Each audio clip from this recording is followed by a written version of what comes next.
Alles, was ich bin und tue, ist unperfekt. Perfekt ist nicht wichtig für mich und auch nicht notwendig. Gut genug ist vollkommen ausreichend und viel weniger mit Stress und Druck verbunden. Ich habe viele Fehler, ich bin nicht perfekt. Ich als Mensch bin nicht perfekt, aber ich gebe mein Bestes. Und was ich tue, ist nicht perfekt. Es wird gut, wird benutzbar und gut genug, aber nie perfekt. Frag dann nur mal meinen Mann bei beidem, ich als Person und was ich so tue. Ich habe aber auch nicht den Anspruch, perfekt sein zu wollen.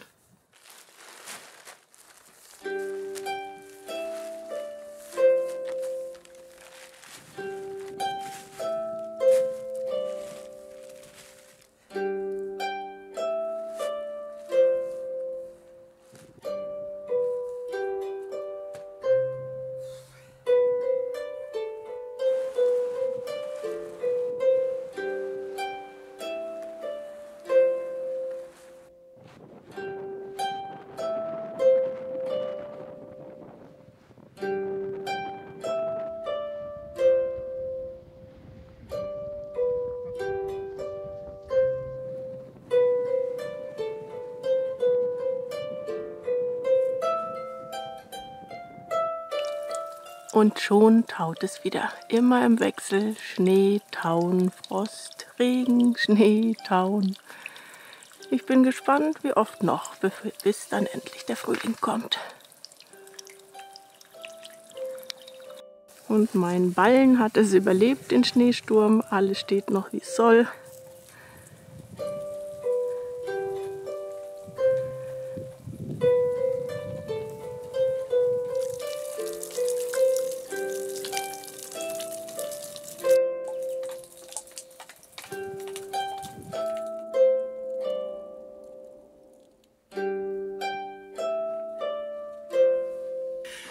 Ich baue, bastle, entwerfe und erschaffe. Haus, Hof, Selbstversorgung und mehr.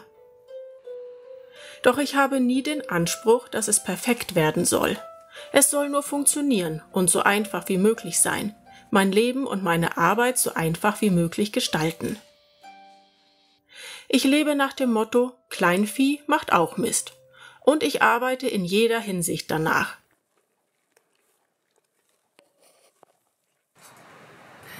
Auch wenn man jeden Tag von allem nur ein bisschen macht, kommt man gut voran. Meine Nachbarn im Hintergrund machen Holz und ich werde mir jetzt hier ein bisschen Erde holen, damit ich auch anfangen kann anzusehen. Normalerweise nehme ich Maulwurfshügelerde, aber ich habe hier keinen einzigen Maulwurf.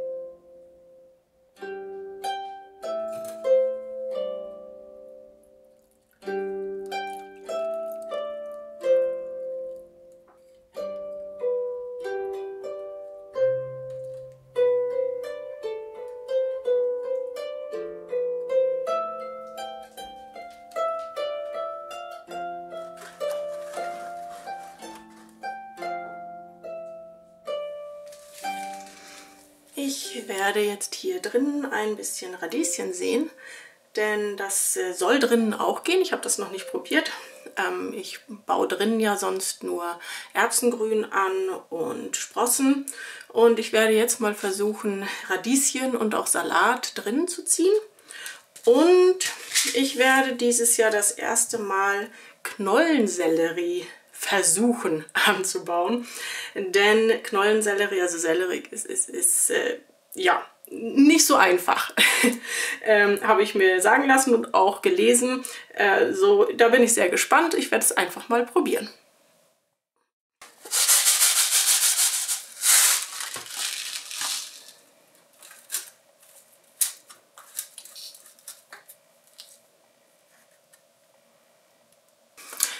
Knollensellerie sind Lichtkeimer, das heißt, die werden oben drauf gelegt.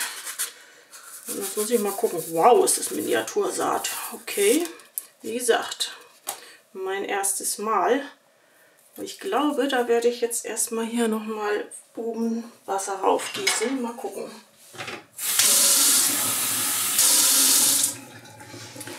Damit die Oberfläche schön glatt wird und mir die Samen nicht sonst wohin verschwinden.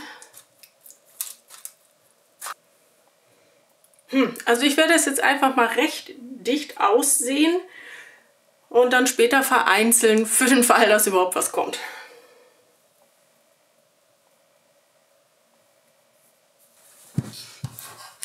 Bin sehr gespannt auf mein Experiment.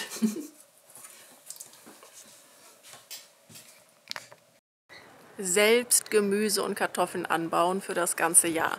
Ich freue mich wirklich schon sehr auf die neue Gartensaison und kann es kaum abwarten, hier richtig loszulegen. Ich habe die Selbstversorgung und baue all unser Gemüse und die Kartoffeln selbst an, für das ganze Jahr. Doch ich mache es mir einfach. Ich dünge zum Beispiel nicht perfekt. Ich dünge gut genug. Und das bedeutet in meinem Fall, dass ich ausmiste und den Mist direkt auf die Beete und den Kartoffelacker bringe, den ganzen Winter lang. Der Grund: Es wäre mir viel zu viel und viel zu stressig, das zum richtigen Zeitpunkt alles auf einmal machen zu müssen. Das würde ich nicht schaffen. Also mache ich es so. Und so ist es gut genug. Und ich schaffe alles ohne Stress und ohne Druck. Aber so macht man das doch nicht. Der Mist muss lagern. Und auf dem Schnee, der taut doch dann nicht schnell genug weg im Frühjahr. Und überhaupt, das meiste geht doch dann verloren an Nährstoffen. Ja und? Ich bringe genug drauf, sodass es gut genug ist. Gut genug gedüngt. Und Pferdemist muss nicht unbedingt lagern, der ist nicht scharf. Ich mache das schon jahrelang so und es ist gut genug. Gut genug ist mehr als ausreichend.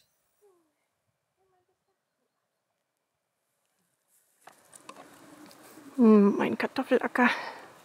Zur Hälfte habe ich ihn schon gedüngt. Immer so ein bisschen, jeden Tag ein bisschen. Und irgendwann werde ich fertig.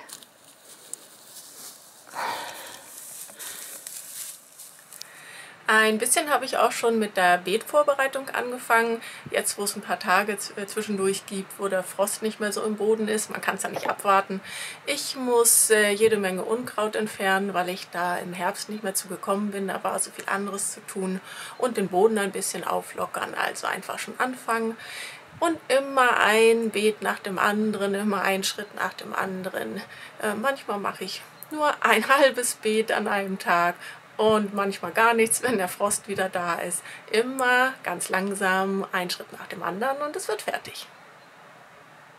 Hier habe ich schon angefangen, 3 Reihen hier und komplett hier alles fertig gemacht für die Saison. Und dann fehlt noch, ja, da fehlen noch jede Menge Reihen und ich mache eine Reihe nach der anderen. Ja, ich nehme Zeit. Ich habe ja Zeit. Das heißt, eine Reihe pro Tag, manchmal auch eine Reihe an 2 Tagen. Irgendwann wird man fertig.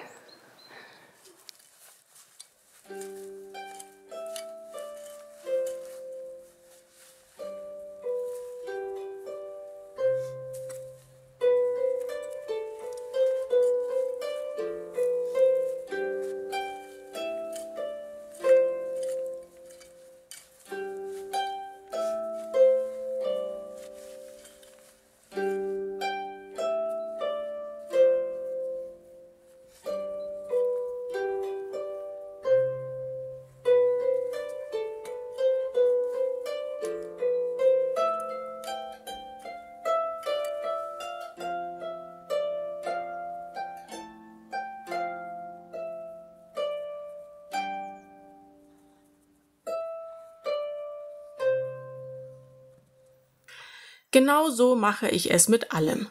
Ich würde es zum Beispiel niemals schaffen, 18 Reihen Kartoffeln per Hand zu häufeln, wenn ich alles zum richtigen Zeitpunkt machen wollte. Aber jeden Tag eine Reihe, das schaffe ich. Dann wird zwar einiges zu früh und vieles viel zu spät gehäufelt, aber es ist gut genug. Ich ernte genug und ich habe es ohne Druck und Stress geschafft. Gut genug. Wenn ich etwas baue, anmale, erschaffe, dann muss es nicht perfekt sein, sondern einfach nur gut genug sein. Wie meine Raufe, meine Regale, mein Sockel für die Waschmaschine und vieles mehr. Ich baue gerade was. Und zwar habe ich hier eine alte Matratze und einen alten Tisch bekommen von meiner Nachbarin. Ich habe jetzt schon die Tischbeine, sieht man das, abgesägt. Gott, ich kann das nicht, ich muss das umdrehen, Moment. So, also ich habe jetzt hier schon die Tischbeine abgesägt, damit das die richtige Höhe bekommt. Und zwar habe ich das dann hier einfach auf die Matratze gelegt und abgemessen, weil ich möchte das auf Höhe des Sofas haben. Und ich möchte das dann polstern mit dem Ding hier, also zuschneiden. Und dann muss ich mal gucken, was ich an Stoff habe. Ich nehme erstmal das, was ich da habe, und wenn ich irgendwann später was anderes finde, genau, Odi, gefällt dir, ne? Dann kann ich das nochmal neu beziehen. Dann soll das hier vorstehen, damit der Hund mit mir zusammen auf dem Sofa liegen kann. Da werden sich jetzt ja manche umdrehen. Ja, was soll der Hund auf dem Sofa? Werden sich so manche fragen. Ich hätte mich das vorher auch gefragt. Ich habe schon mein Leben lang Hunde und bisher durfte noch keiner mit auf ein Sofa. Aber dieser Hund hier braucht ganz extrem viel Liebe und drängelt sich sowieso immer mit drauf. Und das Sofa ist jetzt nur ein Zweisitzer, was ich hier jetzt habe, weil ich ja immer noch nicht das Wohnzimmer eingerichtet habe. Da muss ich ja noch renovieren und möchte jetzt halt irgendwie, dass er da ein bisschen mit Platz bekommt, während ich nicht runtergeschubst werde. Mal gucken, ob mein Plan funktioniert.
So, ich habe hier ein altes Bettlaken, was mir gerade kaputt gegangen ist, und werde jetzt das einfach hier drüber ziehen.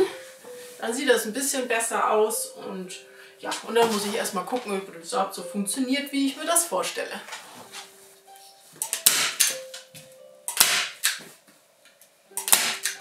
So sieht das jetzt aus. Der Hintern ist schon drauf vom Hund. Der hat das gleich in Beschlag genommen. Ich habe das hier unten noch befestigt. Kann man das sehen überhaupt? Keine Ahnung, man sieht das nicht, aber ich habe das da unten jedenfalls befestigt, weil das ja nur 3 Beine hat und 3 Beine mit einer langen Seite heißt, dass das auch sehr schnell umkippt. Also ist das befestigt und jetzt wollen wir mal gucken, ob das funktioniert. Ja, ist ja super, das Sofa. Es funktioniert und es ist gut genug für mich. Und ich habe es ganz allein gemacht. Perfekt wird es nicht, aber gut genug in meinen Augen. Und nur das zählt, nur meine Augen zählen, nicht die aller anderen. Gut genug für mich. Und genauso bin ich auch selbst, nicht perfekt, aber gut genug. In solchen Videos hier sage und zeige ich zwar durchweg die Wahrheit und zeige einen großen Teil meines Lebens, aber es ist nun einmal nur ein Teil meines Lebens, nicht mein ganzes privates Leben. Was ich in meinen Videos zeige, das geschieht genau so. Es ist aber nun mal nicht das gesamte Bild. Die schlechten Tage, an denen ich krankheitsbedingt auf dem Sofa liege, die zeige ich natürlich nicht. Die will keiner sehen. Ich erzähle zwar kurz davon, doch das ist nicht dasselbe, wie es zu sehen und es zu erleben.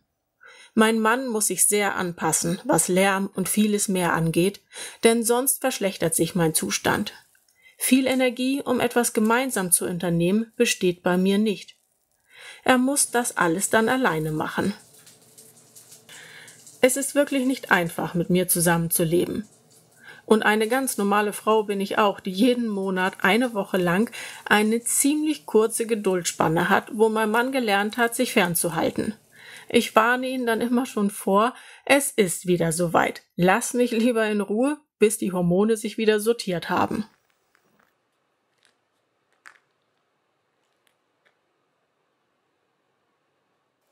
So sieht es im Moment auf meiner Fensterbank aus. Jede Menge Mikrogreens und Sprossen hier links. Da unten im Glas neue Sprossen und da oben auch. Dann kommen hier meine Kürbisse. Die muss ich demnächst umtopfen. Und das hier ist mein Experiment mit Radieschen drin. Wie man sieht, sind die natürlich vergeilt, das heißt sehr langstielig. Normalerweise kommen ja die ersten Blätter sehr nah am Boden.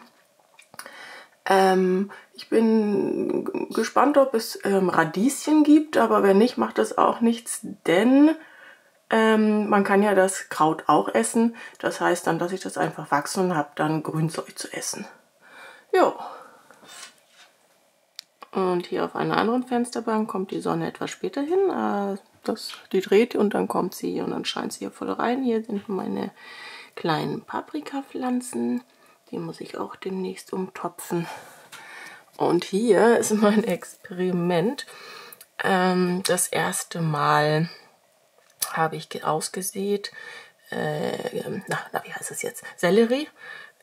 Knollensellerie und wie man sieht, jede Menge Moos hat sich gebildet, aber auch die Miniatursaat, sie geht jetzt langsam auf, hat also sehr lange gebraucht, hier kann man das vielleicht besser sehen, da kommt jetzt ein bisschen was und ich bin sehr gespannt, ob das was wird.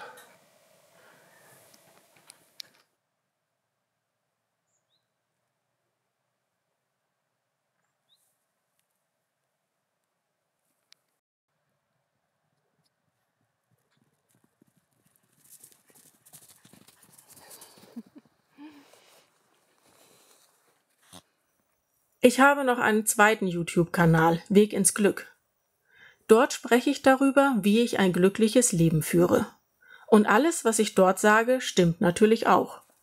Genauso wie ich dort einmal gesagt habe, dass ich daran, mich nicht mehr zu ärgern, immer noch arbeite. Was bedeutet, dass ich durchaus noch wütend werden kann. Sehr sogar.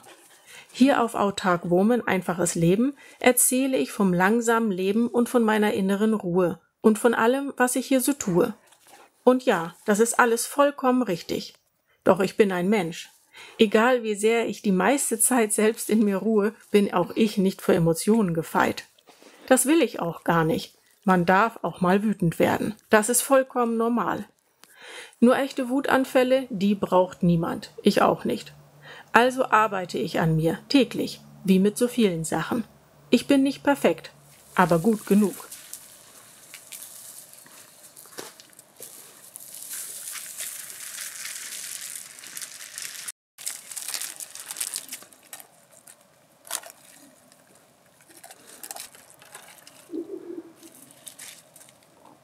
Sogar Odin erschreckt sich. Das Eis sinkt.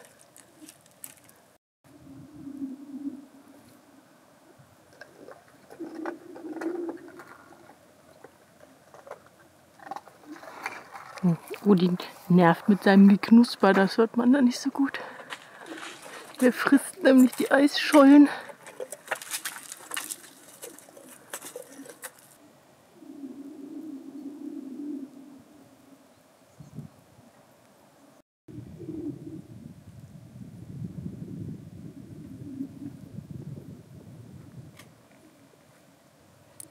Das macht wirklich sehr seltsame Geräusche.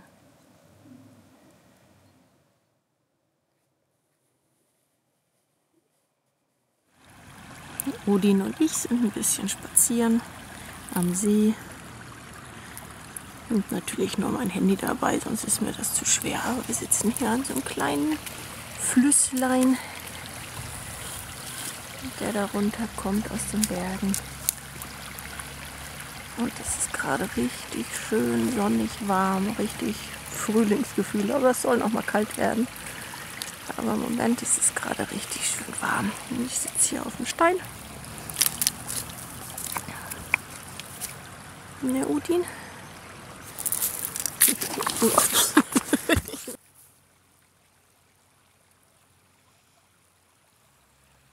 Meine Videos zeigen also einen großen Teil meines Lebens, aber eben nur einen Teil meines Lebens. Meine Videos sollen Ruhe vermitteln, das Ziel haben, Menschen aufzubauen und sie mit einem guten Gefühl zu hinterlassen. Einem Gefühl, dass sie alles schaffen können, wenn sie es nur anpacken. Anfangen und dann Schritt für Schritt. Und an diese Aussage glaube ich ganz fest, denn ich beweise es mir jeden Tag selbst aufs Neue, indem ich alles anpacke. In meinem Takt, nach meinen Regeln. Aber ich packe es an. Ich will Mut machen. Ich will anderen die Möglichkeit bieten, genau wie ich meinen Weg gehe, ihren Weg zu gehen. Es ist nicht wichtig, perfekt zu sein und alles perfekt zu machen.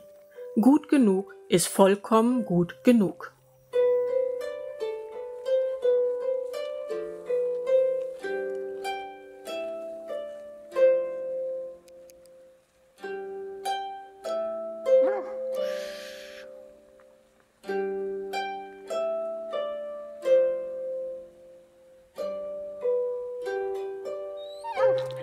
Psst.